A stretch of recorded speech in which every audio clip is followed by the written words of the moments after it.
Hello everyone, आज हम बात करेंगे एक फेमस इक्वेशन क्वांटम मैकेनिक्स का, जिसको हम लोग कहते हैं श्रोडिंगर वेव इक्वेशन। ओके, तो श्रोडिंगर वेव इक्वेशन को हम आज ड्राइव करना भी सीखेंगे इसको, और इसका एप्लीकेशन क्या है वो भी मैं आप लोगों को एंड में बताऊंगा। तो आप लोग एंड तक वीडियो को देखें, और अगर आप चैनल में नए आए हैं तो प्लीज़ चैनल को सब्सक्राइब करें। ओके, तो श्रोडिंगर वेव इक्वेशन, ठीक है। श्रोडिंगर जैसे नाम से ही पता चल रहा है, श्रोडिंगर ने इन्हें दिया होगा। तो ये ड्राइव करने के लिए सबसे पहले हम लोगों को पता होना चाहिए कि ये किस पर बेस्ड है। तो ये है based on de Broglie dual behaviour of electron,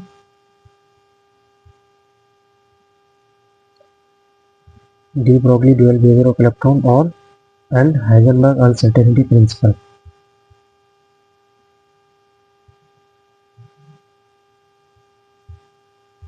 uncertainty principle पर ये बेस्ड है। ओके, अब देखिए दो चीज़ों पर ये बेस्ड है, de Broglie dual behaviour of electron और Heisenberg uncertainty principle. Heisenberg uncertainty principle आप लोगों को पता होगा कि it is impossible to determine simultaneously the exact position and momentum of a particle at the same time, है कि नहीं। और अच्छा देखिए, अब हम लोगों को पता है कि टोटल एनर्जी जो होता है electron, the total energy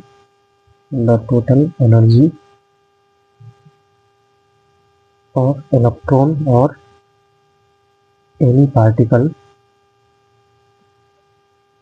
is given by, क्या होता है एनर्जी टोटल, अगर लिखेंगे ई टोटल तो क्या होगा, kinetic energy plus potential energy से हम लोग डिटरमाइन करते हैं इसको।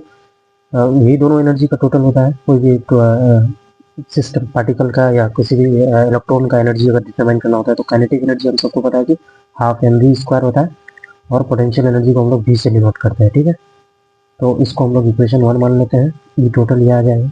अब हाफ एम वी स्क्वायर को आप एक और तरह से लिख सकते हैं, हाफ एम वी स्क्वायर को आप अगर ऊपर भी एम से और नीचे भी एम से मल्टीप्लाई कर सकते हैं इसको, तो ये आ जाएगा क्या आपका half M V whole square upon M, ठीक है। अब जो है काइनेटिक एनर्जी को इस तरह से हम लोग लिख सकते हैं, ठीक है। तो जब हम लोग अब ये पता है कि de Broglie dual behaviour of electron के अनुसार क्या होता है, according to de Broglie dual behaviour of electron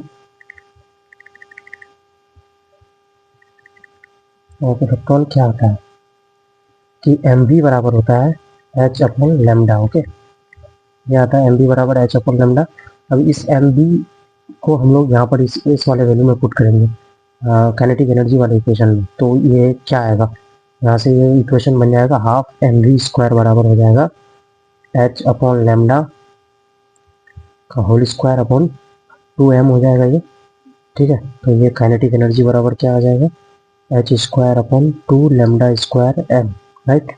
और इसको इक्वेशन 2 मान लेते हैं, ठीक है।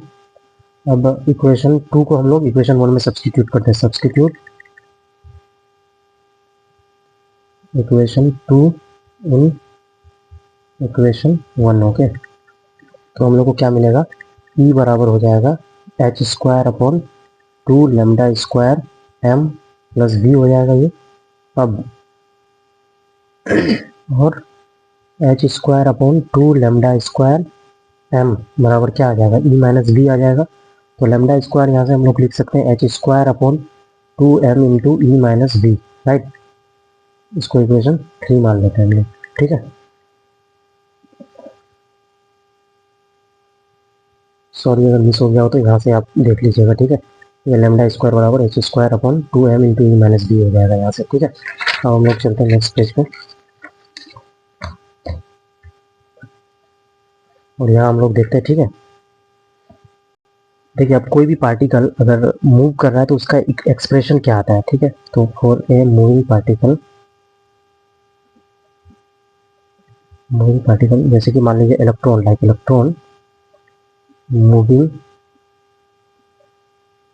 इन एक्स डायरेक्शन, इसका एक्सप्रेशन होता है del square psi upon del x square plus 4 pi square psi upon lambda square बराबर 0, ठीक है। फिर इसको इक्वेशन 4 मानते हैं हम लोग, ठीक है।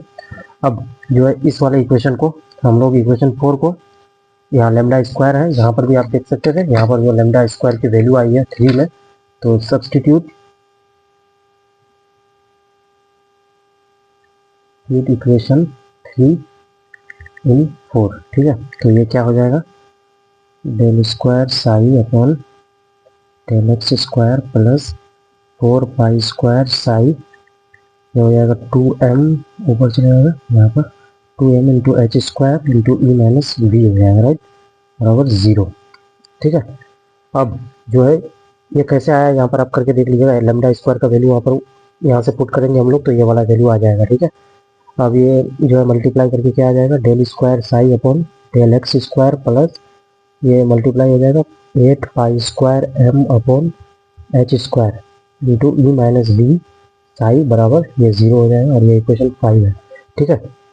अब जो है पार्टिकल मूव कर रहा है, क्योंकि पार्टिकल पूरे एक्स वाई जेड डायरेक्शन में मूव करेगा, तो कंप्लीट श्रोडिंगर वेव इक्वेशन, ये वैसे ये भी आपका Schrodinger wave equation x direction में अगर पार्टिकल मूव कर रहा है तो, लेकिन कंप्लीट श्रोडिंगर वेव इक्वेशन लिखने के लिए हम लोग ऐसे लिखते हैं, del square psi upon del x square plus del square psi upon del Y square plus del square psi upon del Z square